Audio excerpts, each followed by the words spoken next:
Be live. We should be live. Yeah, I haven't gotten any notice about it being unstable. Are you being told you're unstable? I'm not being told I'm unstable. No, it just froze.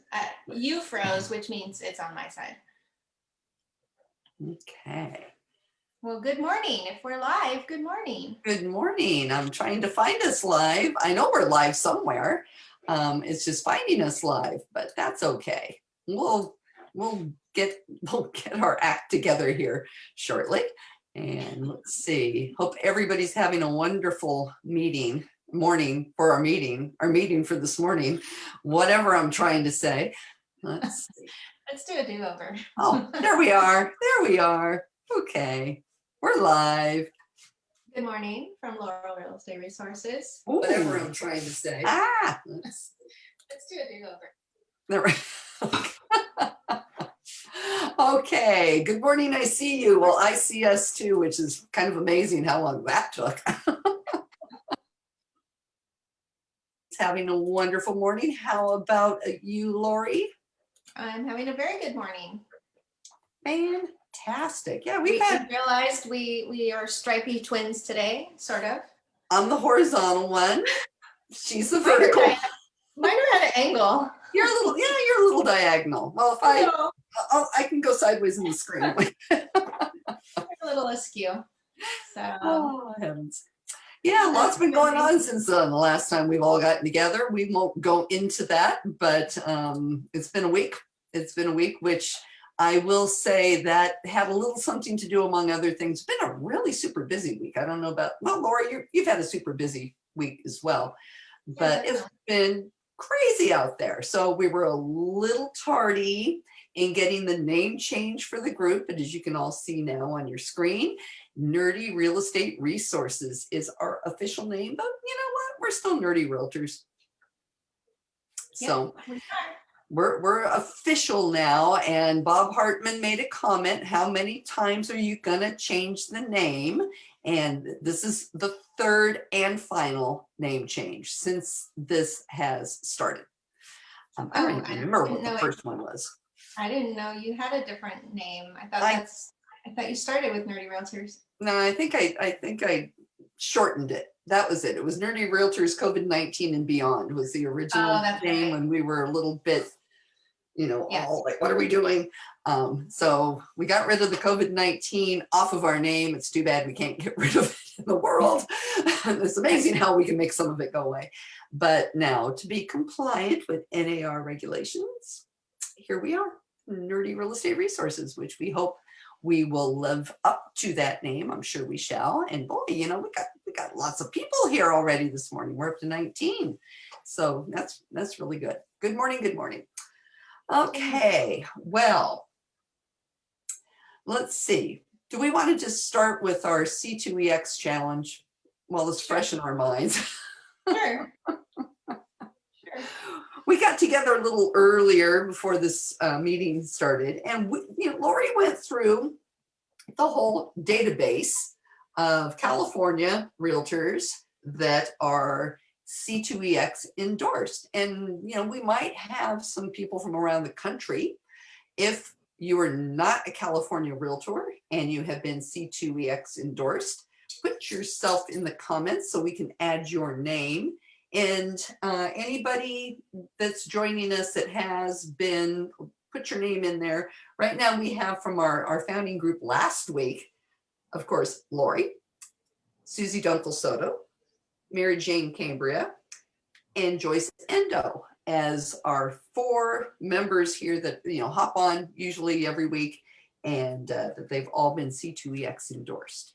We have a few other people that are members of our group that have been endorsed. And when you compare the number of endorsed realtors to our membership, and Tony Barbarino is asking C2 what? Lori, explain what it is. Then I'll go into our numbers. Okay. So C2EX is Commitment to Excellence, and it is a program that was created by the National Association of Realtors a couple of years ago now. I think it rolled out fall of 2018. And it's it's a program, it's free. You log in and you take an assessment. And what it's doing is it's looking at the code of ethics and standards of practice, and advocacy in the business. It's looking at your level of engagement and professionalism in a variety of areas. There's actually 10 areas for sales agents. There's an 11th area for brokers, which is broker supervision. And you do this initial assessment, and from your responses, then it gives you a list of activities to do, which include some reading assignments and some quizzes. And then it's also looking at activities that you've done. So for example, on the advocacy part, have you ever attended a community town hall meeting or equivalent? And so you would answer yes or no. Ideally, you'd answer yes and put the date. If it's a no, then that's one of the optional items to do. It may be a required item, depending what it is.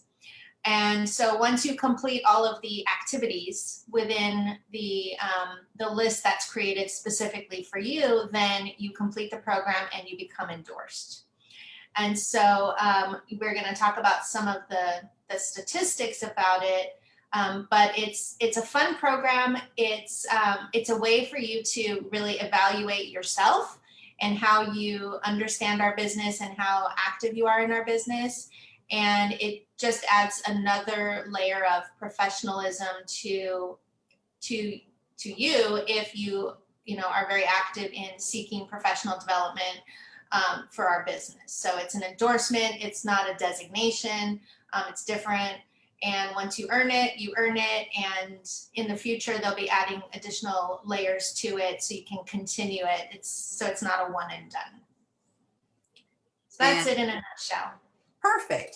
And we have requests for the link to that. If maybe, Lori, if you could throw that into our personal private chat, I'll get it onto the other chat. That'll be fine. And we mentioned statistics, and this is something I'm working on it. I'm signed up. I'm plowing my way through, but we've been a little busy here. Sometimes work gets in the way of all of our industry stuff. But right now, for a percentage of the membership that holds this endorsement, only 0.26% of all NAR members hold it. That's less. Well, that's less than 1/4%. A little tad over 1/4%. And then in the state of California, it's 0.05% for members that have been C2EX endorsed. So you want to hear a really cool stat though? Of our group of 768 nerdy realtors here in Nerdy Real Estate Resources, 2.34% of our members are endorsed.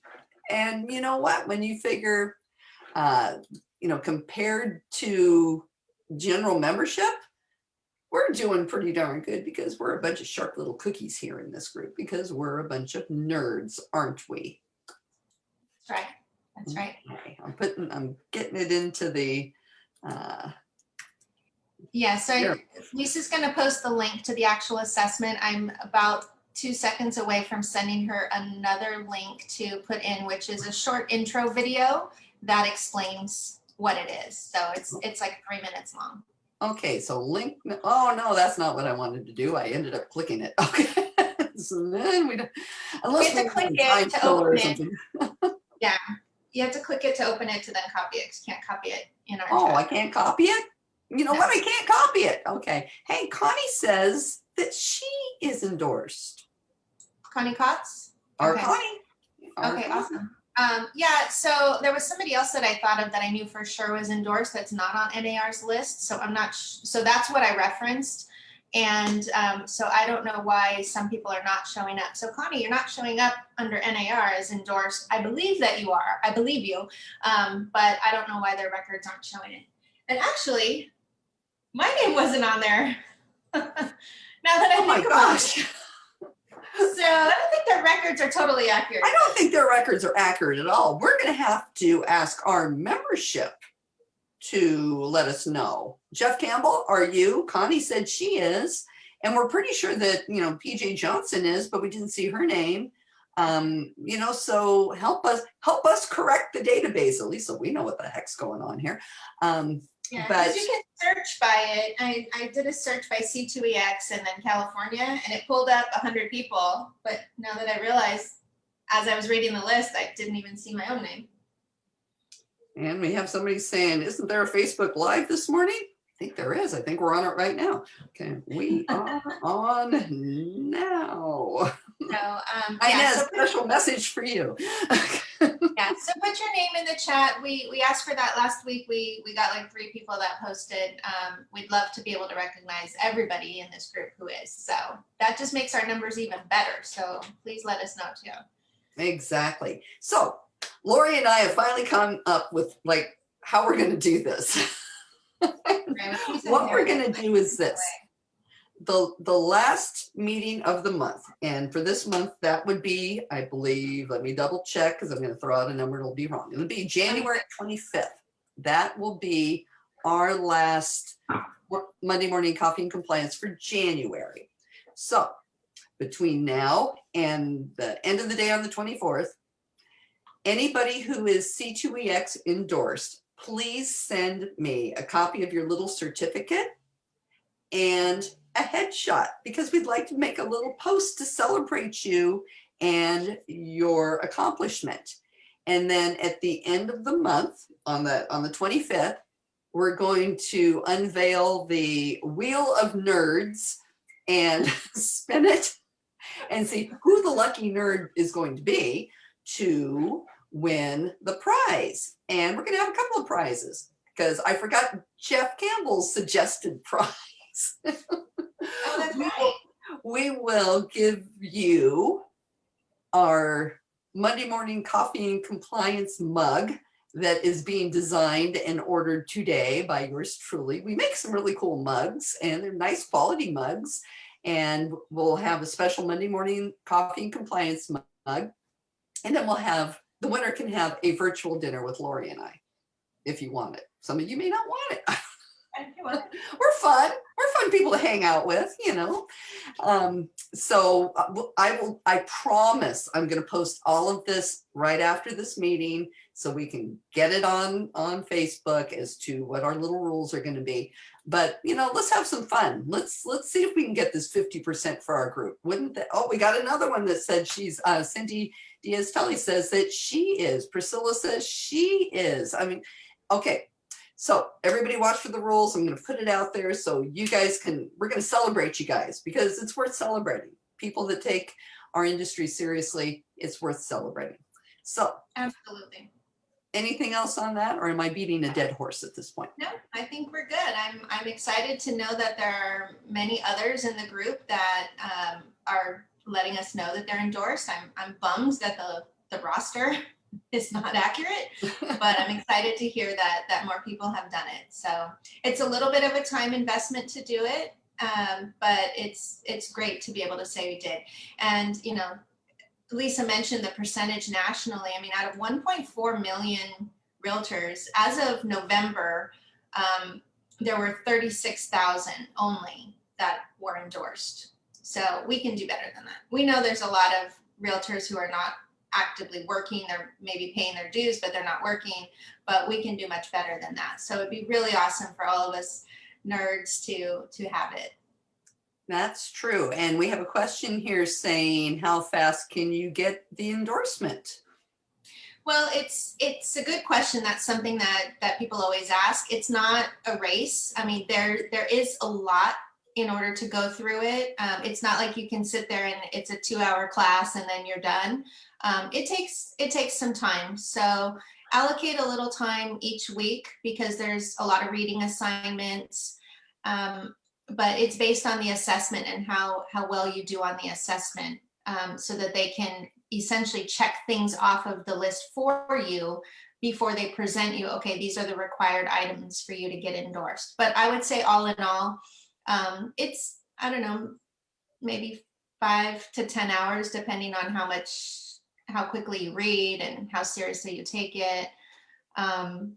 in the earlier days, like when I got mine, we didn't know there was an option to switch to just the requirements versus all of the optional tasks to be done. So it was like going down some crazy rabbit holes. But once you know that you can click on the requirements, then it's a lot easier to go through. And Tony Balberino said logged in 24 achievements to complete, like merit badges, so we can just all be a bunch of little nerds and have our little session. Yeah, I mean, it's, gamification is the way to go when it comes to online learning. And this is designed exactly for that. So if you like games, if you like getting little rewards along the way, then you'll enjoy this.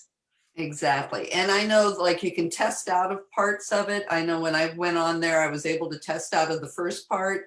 And then the next part was code of ethics, and I was a little rusty. And then I'm like, wait a second, I still got to finish my code of ethics. So I went on that, and it's like, oh, okay. So now I know I'm going to probably be able to test out. I just got to get back on there. And that's something, if your code of ethics is due, you can go onto NAR, get that done. You'll be all fresh for then when you hit the code of ethics part of the C2EX, then you can possibly test out of that. So yeah, it's, you know what, it's fun. It's a fun thing to do. And they have another one that we'll talk about at a later date, the Fairhaven for fair housing. But we won't talk about that yet because we might need a contest down the road for that, or maybe do a contest for that in deliberately fair housing.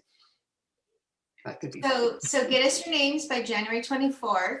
And if you are not already endorsed, get endorsed by January 24th.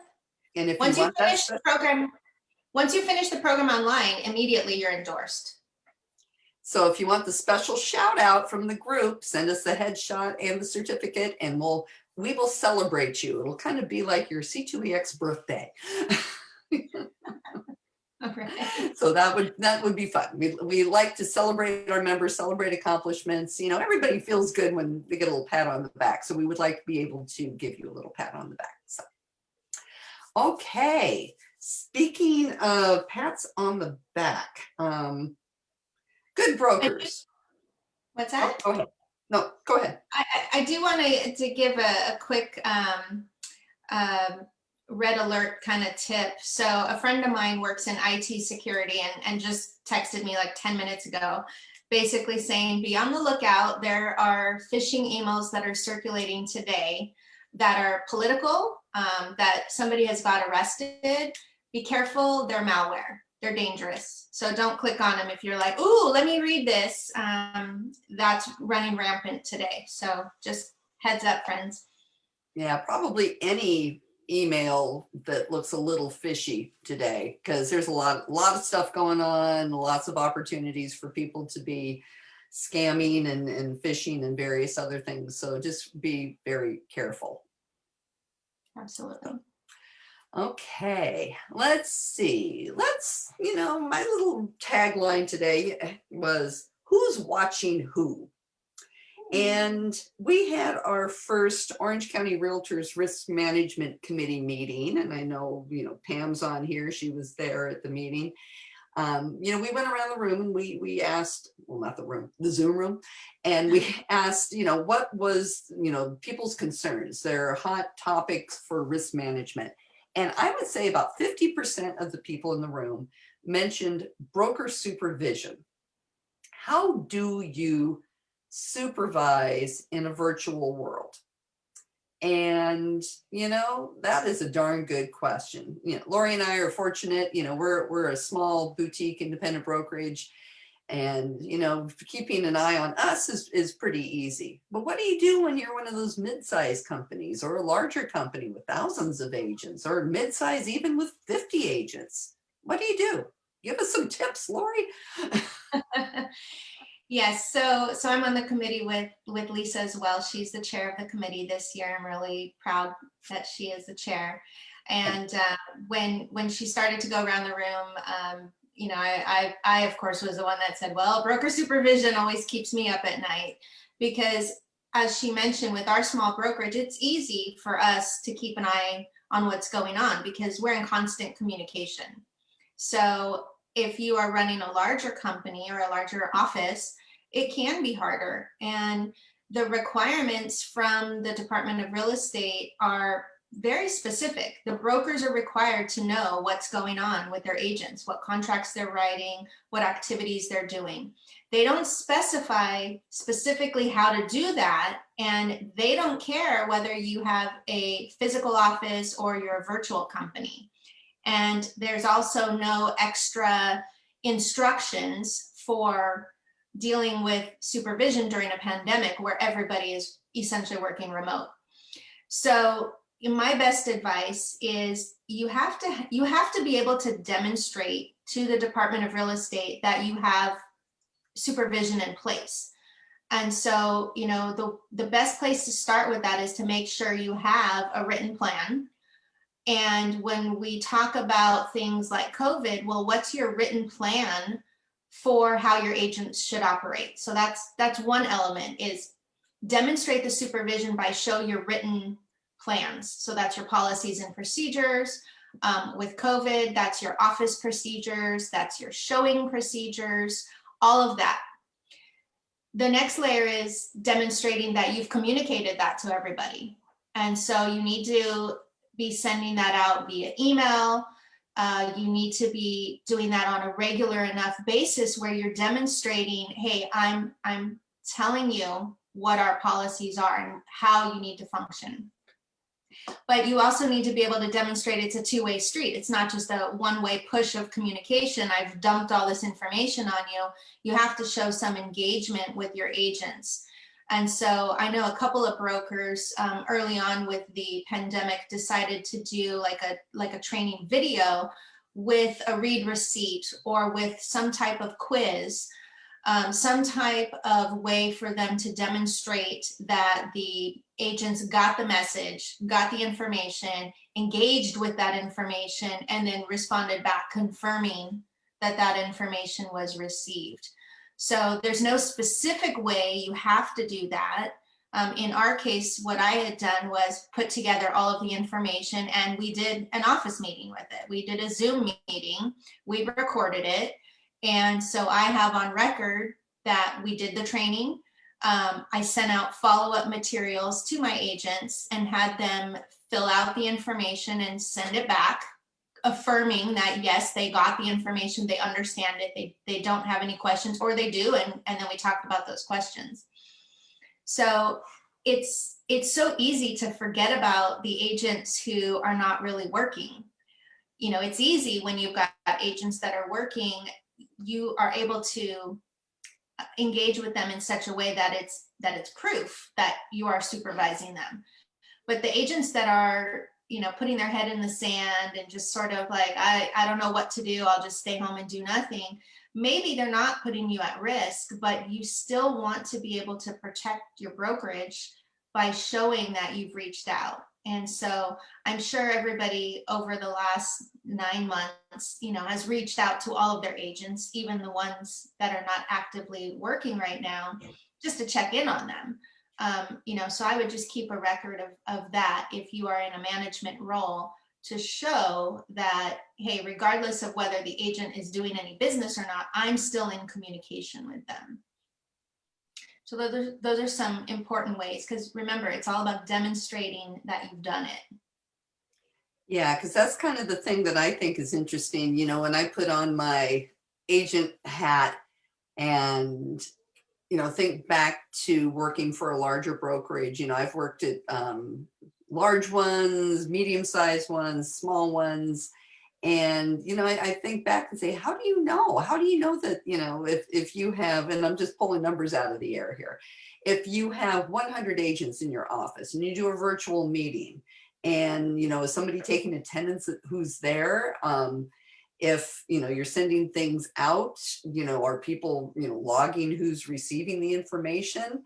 And I'm thinking about the stuff that can get people into big trouble, especially right now, people that are still out there doing open houses, and it's like, seriously, oh my God. And I saw one this weekend, open house, we're going to do this and that, and just make an appointment. It's like, okay. And it was for, the person was with a large brokerage, kind of out of the area. So maybe they're just not, nerdy like us. But, it's just kind of like, geez, here we go again, and how does a large brokerage keep track of their agents? Are most of them sending out receipts? Are most of them doing quizzes? Because I like that quiz. I like that quiz idea. I think that's really good. Yeah, I mean, it's hard to tell. Every brokerage operates differently, and I've worked for a big brokerage too. And with big brokerages, there can be this misperception that there's too many people to manage. Well, that's partially true, but there's also added layers of management.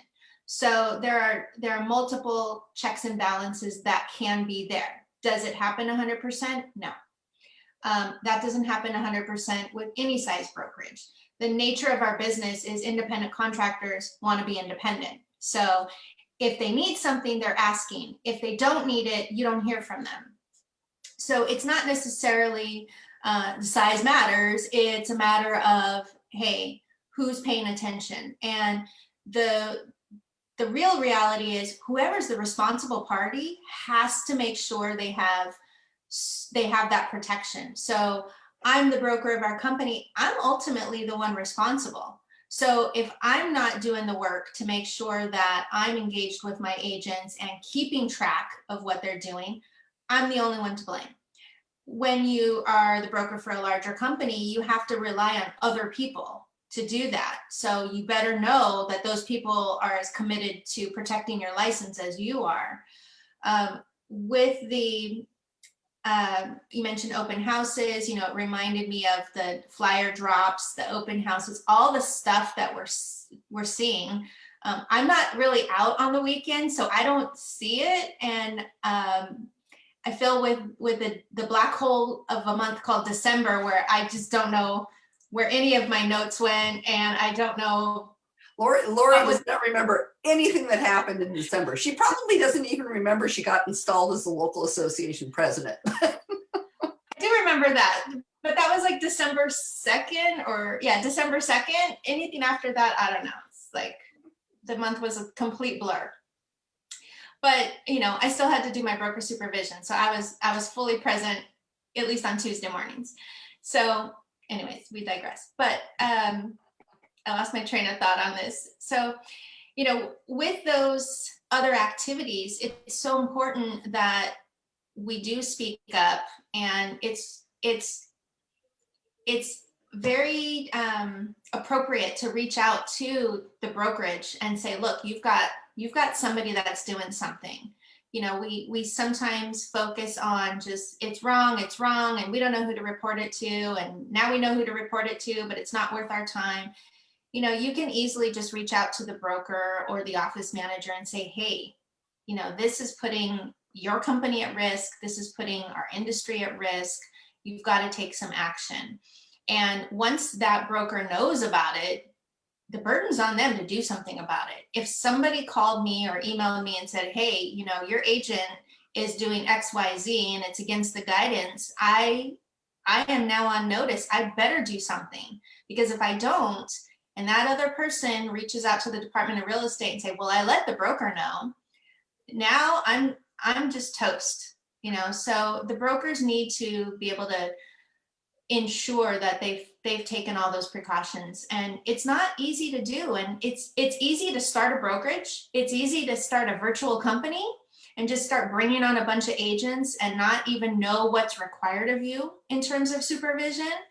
But why need an office now? Because no one's going in. So it just keeps getting easier and easier to start companies. And that's what worries me about the lack of broker supervision, less than honestly the big companies. It's the small companies that I worry about. The people in charge don't know what they're required to do. And then if you start bringing on agents who just got licensed, who have never even worked in the business, let alone went into an office to see how the business should be handled, I worry about those new agents. Somebody needs to be really training them and making sure they understand what's going on. So that kind of keeps me up at night. Yeah, and it's really true because, you know, a lot of people are like, well, I got my broker's license, so now I can start a company. And there's so much that goes on that, you know, you have no idea you have to know. Just because you can does not necessarily mean you should. And that's a really super good point, you know, and I think it's kind of a double-edged sword. You've got your large companies out there that it's just the sheer number of people trying to be able to stay on top that every agent's doing what they're supposed to be doing when you got hundreds or thousands of agents versus the little independents that are just popping up that may or may not be on top of all of the rules. So it's across the board. But we do have a few comments here. And Pam put in here, educate, supervise, have consequences. I think we kind of talked about the educate. We talked about supervise. What kind of consequences? What do you think? Okay, Yeah, Pam got some consequences, throw them in there. But, you know, I mean, what do you do if somebody's yeah, doing this kind of stuff? it's such a great point, because that's the thing that really damages our industry is not having consequences. And it's a fine line that we walk because we're independent contractors and we want to be careful to avoid that employer type relationship. So we have to be careful. So we can't mandate very much without crossing that line. Yet at the same time, the broker's responsible for supervising. And, you know, it's like when you have your children, you have to have consequences for bad behavior. So the danger with our industry is that if you are a top producer, your behavior can often be ignored because companies don't want to lose that production and that revenue. So oftentimes it's just a quiet slap on the hand, don't do it again. And everybody around that person knows they're breaking every rule in the book. So that's damaging to your culture too. Not only is it just bad behavior, but it damages your culture and other agents will be discouraged by that. It's easy to say, well, you know, I can just fire that agent and let them go somewhere else. So guess what? They go somewhere else and it doesn't stop the behavior. So, you know, what is the right consequence? Well, sometimes it's making sure that a grievance was filed, so that they can be more procedurally reprimanded.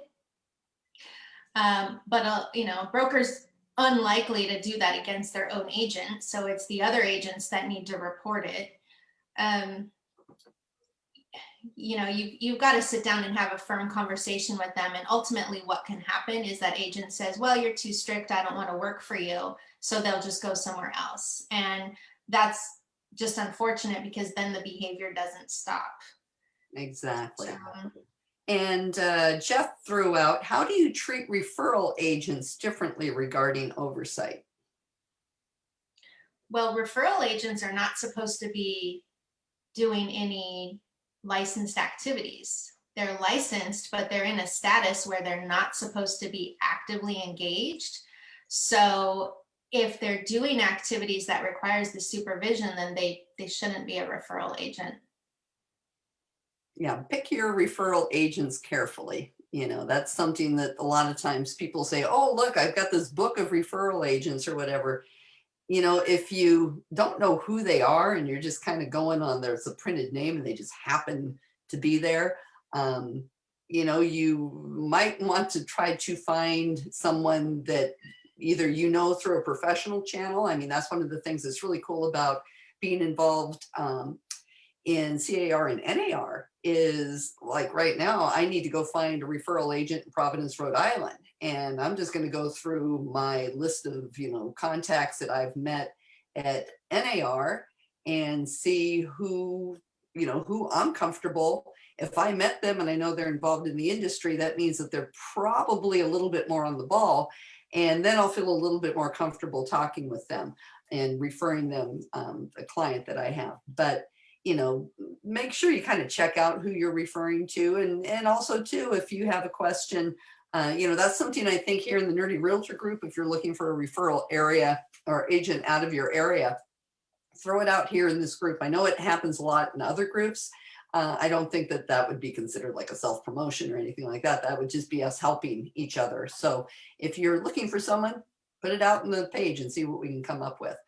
Well, the question Jeff was really asking was not about like giving a referral to someone. It's an agent who's licensed for referral only. It's a status. Oh. And so that means they're licensed and they could work for you. So we could have a referral agent under our brokerage, but that person if you look on the Department of Real Estate's website, you'd see no difference. You wouldn't know that they're a referral agent. The referral, license for referral only is a status with your local association.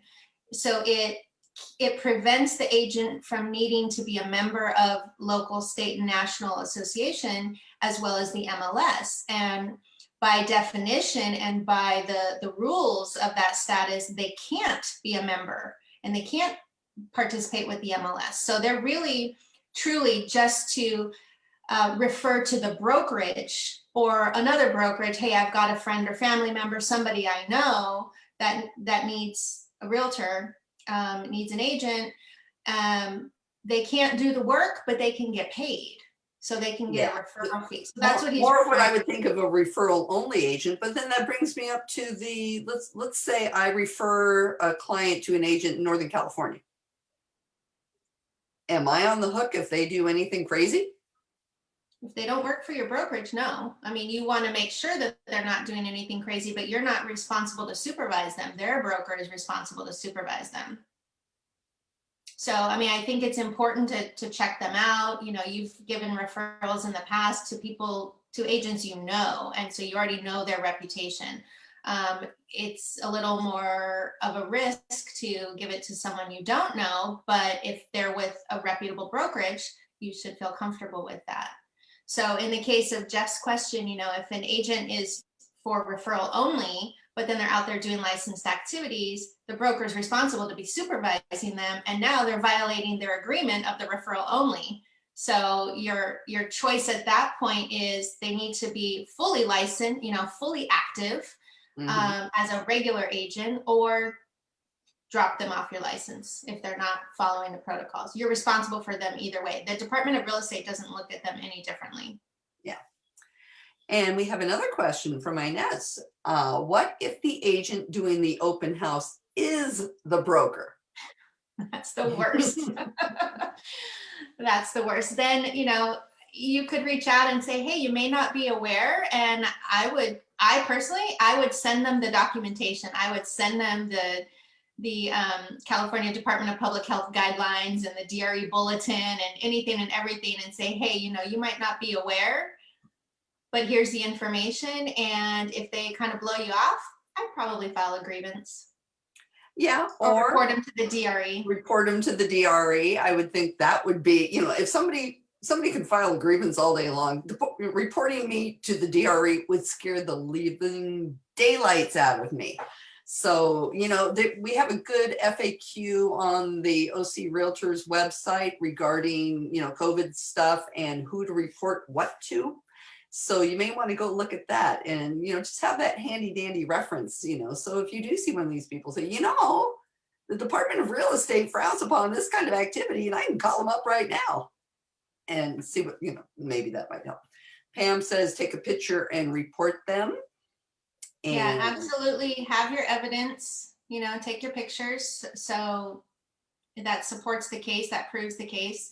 I will say there is a reporting mechanism through the Department of Real Estate. It's not quick.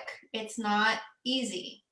There's a lot of questions because their complaint form is really designed for consumers to be able to report complaints on transactions or near transactions. And so a lot of what they ask doesn't apply. We are driving around, we see an open house. Half of the questions or more that they ask doesn't apply, but that's their process. So just put NA, NA, NA, it's not applicable. When you get to the relevant place to write out what happened, that's where you're gonna explain, and then you can do attachments. So your photos, your flyers that you've collected, those can all be uploaded there. But I encourage you, just do the right thing and take the time and go through that process. But it's not just that, hey, you know, Joe Blow did an open house, here's the flyer and done. It's unfortunately it's not that simple. But it's so Yes. important. Inez mentioned she tried one time and threw in the towel 20 minutes later. So I know. yeah, you know, I think it's probably one of those things that if you really feel that strongly about it, invest the time, especially if it's a repeat offender. If the person keeps doing it over and over and over again, then it's probably worth it. And we know that those people are out there. You know, granted, I haven't seen some of them, but then again, I haven't been driving around. I put more miles on my car in one weekend than I had in the previous month. You know, I think I've only got 115 miles. So, but so I don't see them out there like I did originally. But you know, if you see a repeat offender, it might be worth it if you haven't contacted their broker, or if they are the broker themselves. You know, taking the time, maybe filing the grievance and you know attempting to do the DRE thing. Might be a good idea. But Yeah, the DRE did say that they're having. Oh, go ahead. I was just saying it's the right thing to do, and you know it's the only way we can get something to happen. It's, you know, it's like that phrase like, well, you know, somebody else probably did it, so why should I? Well, somebody else probably didn't do it either because of the same reason. Yeah. So it's at some point we get so disgusted with it, and it's like we just have to do it or nothing's going to change. And the Department of Real Estate is not going to take immediate action, I don't think. You know, they have limited staff at any given time, let alone they're all working from home right now. So it's not going to be immediate, but at least, you know, you have that peace of mind, you did the right thing. Exactly. Hey, speaking of the DRE, and I'm just kind of going off topic here. Did they extend the deadline, or what is the deadline extension for licenses for if you were due to have a renewal? Do you know what the Oh, date I is? think yeah, they did extend it. I think it's through like June. Originally, it was through the end of December, and I want to say I saw something that said through June. Yeah, I just saw somebody's license extended out through June, and I'm like going, thought it ended already. But you know, just so you know, if you're due to be renewed right now, between now and June, check with the DRE, make sure, you know, this is a rumor, an unsubstantiated rumor right here, but you know, you do want to check on that because you may not have to worry about getting that taken care of until June, or it's automatically done. That was the way it looked like on the DRE page when I checked for an agent yesterday. Yeah, the extensions are automatic. My personal feeling on that is we're at home. What else are you gonna do but work on your renewal? So just get it done, even if it's extended, you know. I think the original, hey, we'll get it extended was for a financial reason of maybe it'll be a hardship for people to pay the renewal fee. But I feel strongly about there's no excuse for the education part that we have to do. And we're all guilty of waiting a little longer than we planned to do our renewal. So just because you have that extension, don't give yourself that stress 6 months later. Like, you just get it done. Or Yeah, you this is the have one an time extra. you can be on the ball. You can be like Right. super Right. proactive. I'm like, damn, I wish my license was being renewed this year. I have plenty of time to do it.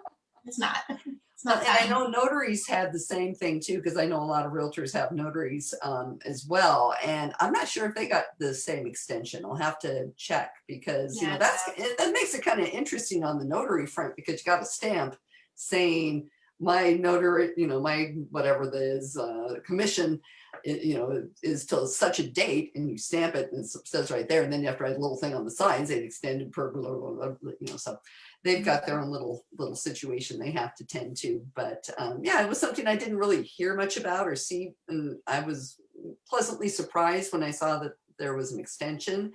But yeah, I didn't really hear about much. But you know, a lot of things. I think it's kind of important to keep your ears open on a lot of news situations, you know, like keeping an eye on, you know, eviction things, you know, forbearance things. We got a lot of changes coming, lots of changes coming. And I think it's just a matter of staying up on things right now as to, you know, what's being extended where, how, by whom, for what. exactly. So, Anything else you got going on there before we start talking about what time will we have next week's meeting? For me, no, I don't have anything further. It's, with the holidays, it was rather quiet and everyone is just getting back to work last week. So there hasn't been a lot of changes that I've heard of to report. So. Yeah, we're all kind of getting in the swing of things. It seems so weird. I don't know. It was like the last, the holiday week was like some kind of weird black hole. It's like, oh, I'm going to get all this stuff done. And it's like, what happened? And we're trying to get back in the swing of things last week, and that was interesting. And hopefully this week will be a little calmer. I don't know about everybody out here, but I'm busier than I'll get out right now. It'll be interesting to watch inventory numbers. And I saw that Stephen Thomas reported that the inventory numbers are the lowest he has ever seen since he started doing reports on housing in 2004. And I will say, I have never seen numbers. I keep track of my farm area and the city of Rancho Santa Margarita proper. And there is only 15 active listings in all of Rancho Santa Margarita. And the only other time I've ever seen numbers this low was in 2012, when we were coming out of the recession and everybody realized that they had a job and they could go out and buy a house and there was no houses to buy. And that was the only other time I've ever seen it this low myself. And it's making quite an impact on people that are trying to buy. And there's a lot of people out there trying to buy. And it's just, it'll be interesting. I personally think we're going to see some more inventory coming on before the end of the month is done, because this is January. Normally we are low, but we haven't had really a selling season. This whole past year has just been completely knocked off its axis. And I don't know if we're going to have normal selling seasons this year. I think as long as we've got stay-at-home orders in place, and people in certain fields that aren't doing well and other fields that are doing extremely well, I think it's going to be a selling season no matter what until we get some normalcy back. So what about you, Lori? Any ideas on that? And anybody else chime in? I agree with that. I think that it's everything that people speculate from the past, the normal cycles was completely out of the water this year. Just none of it made any sense. And so all the people that said, well, I'll just wait through the holidays and then start looking again in January, because there'll probably be more inventory in January. Well, there's a whole cluster of buyers who all thought the same thing. We have to remember, none of us has any unique ideas. We thought it, there's a dozen or more other people who thought the same thing. So I do have one more topic I do want to chat about real quick. Do you have anything further to add on this? No? So I have been getting a lot of calls in the last few weeks as people are cleaning up their offices and their files. The questions I've been getting is on record retention. So if you are looking to purge your files, keep in mind the Department of Real Estate requires you to keep all of your files, including contracts written. So not just closed transactions, but any contracts that you've written or received, you need to keep those for 3 years. Now, many companies keep them for 5. So that's up to your brokerage on their expectation of that. But the Department of Real Estate requires 3 years. So a lot of people, sort of clean up their files for the year at this time or in December. So in case anyone is interested in knowing that, the minimum requirement is 3 years. And it's important to note too, you do need to keep all of the contracts you wrote and all of the contracts you received. So that record requirement, retention requirement is the same. Now, let's say you made a brokerage change during the past 3 years. And what is the agent's obligation versus the broker's obligation for those documents? So the file has to be produced. And so a lot of people feel that the brokerage should have the one and only file because that should be the master file. My personal opinion on that is yes, but the agent has other items that are not required for the brokerage to keep because they're not part of the brokerage checklist. So the agent has records too. Mhm. So you have to be able to produce the file. It's depending on how the Department of Real Estate reaches out, they might reach out to the brokerage where the file closed under, or they might reach out directly to the agent. And so you have to have a decent enough relationship with your former broker to make sure that if you are contacted first, you can access the information. If you didn't keep a copy yourself, you're going to have to reach out to the previous brokerage and say, hey, this is what's expected.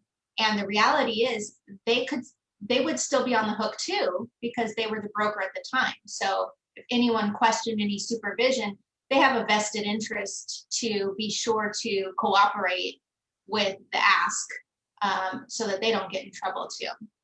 But if you're planning on moving brokerages, that's something you want to think about. Will I have access?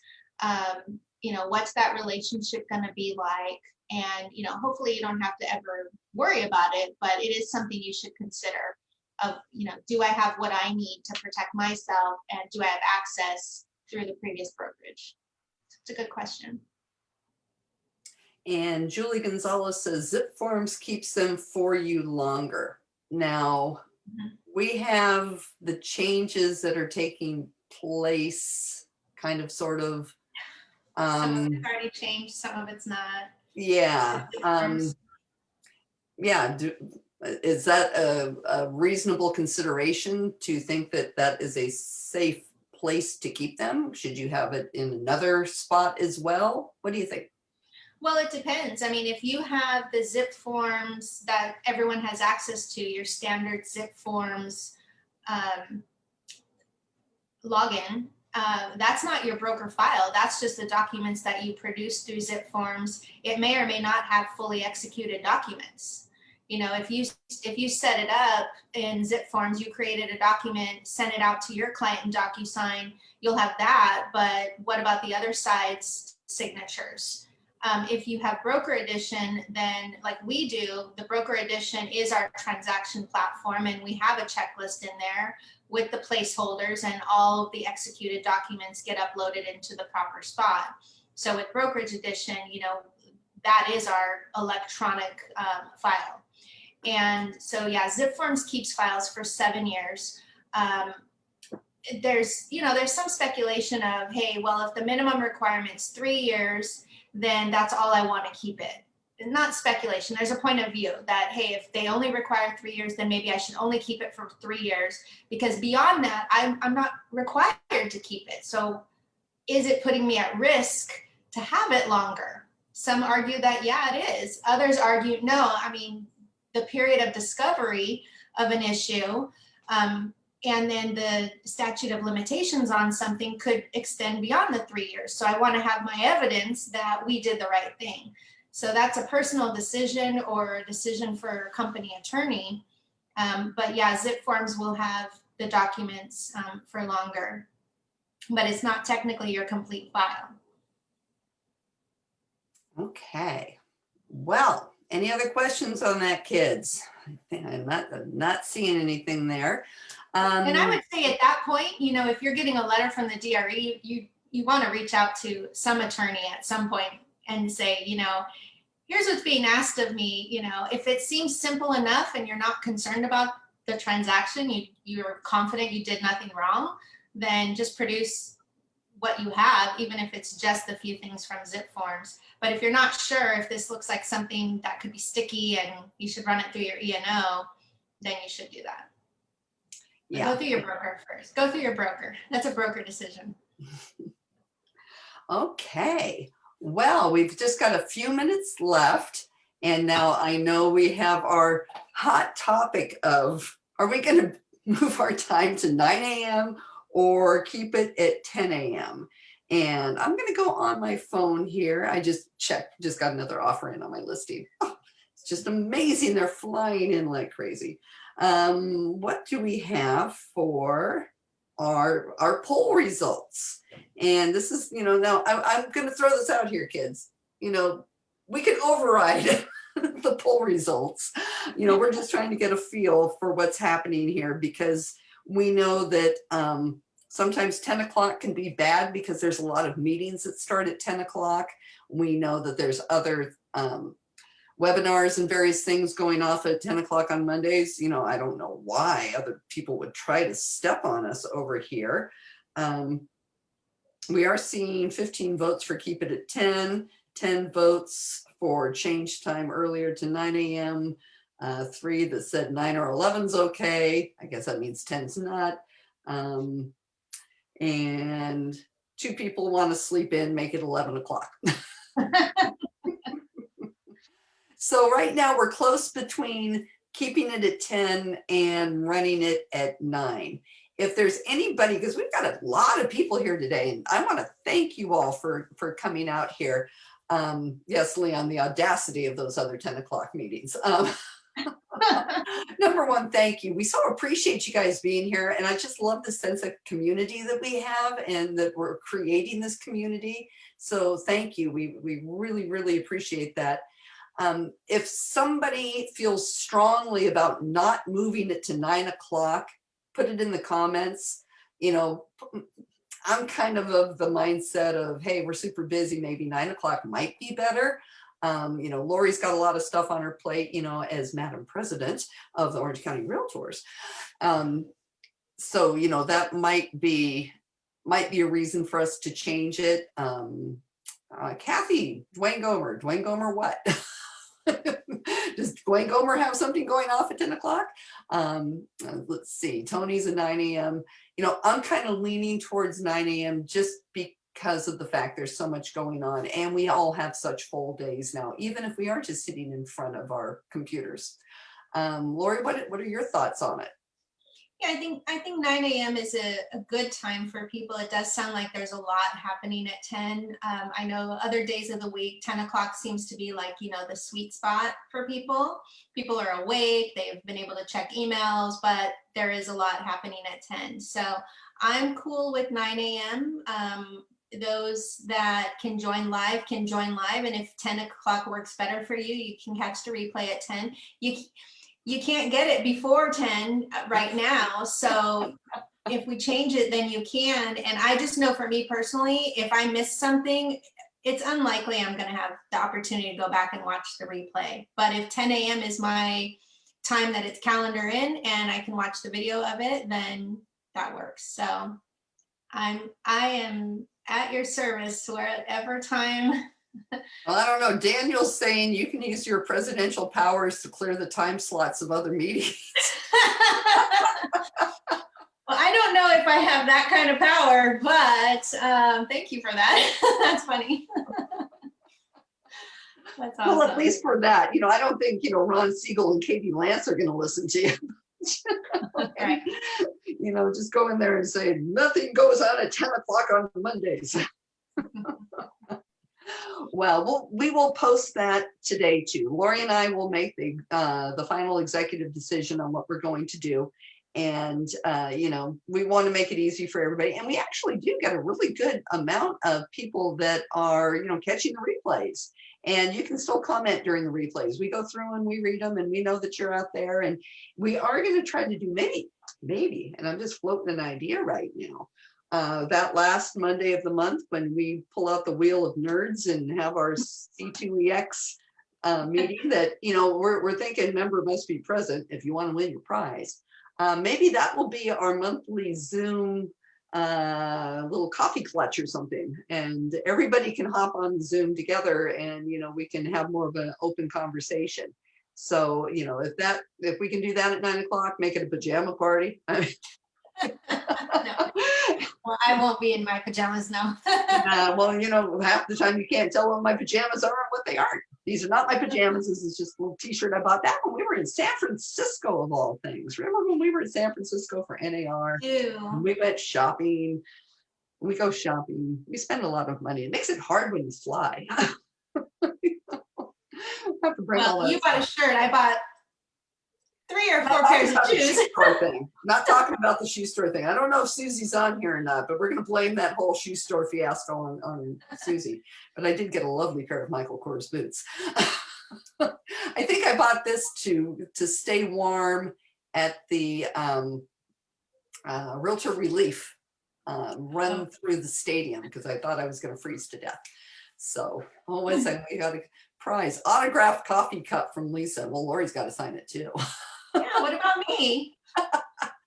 She's the president. I'm just the loudmouth. Okay, well, we will. Let's see. Someone can't make it. I do like that idea of them being autographed. I do like that too. I think that's pretty cool. Okay, 9 or 10 works for Nick because 11 o'clock clashes with lunch hour at homeschool. Yeah, I think, stay tuned. I think we're going to make that executive decision. I'm kind of leaning towards 9. What do you think, Lori? I like 9.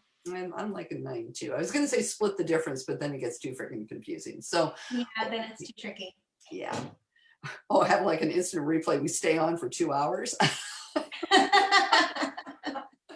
Alrighty. Well, it's been our hour, so I think we'll wrap this up here. And thank you all again. Stay tuned. We'll, I promise this week I'll get all of those posts in. I'm coming up with new little social media systems to try to stay on track of everything. We'll see if that works, right?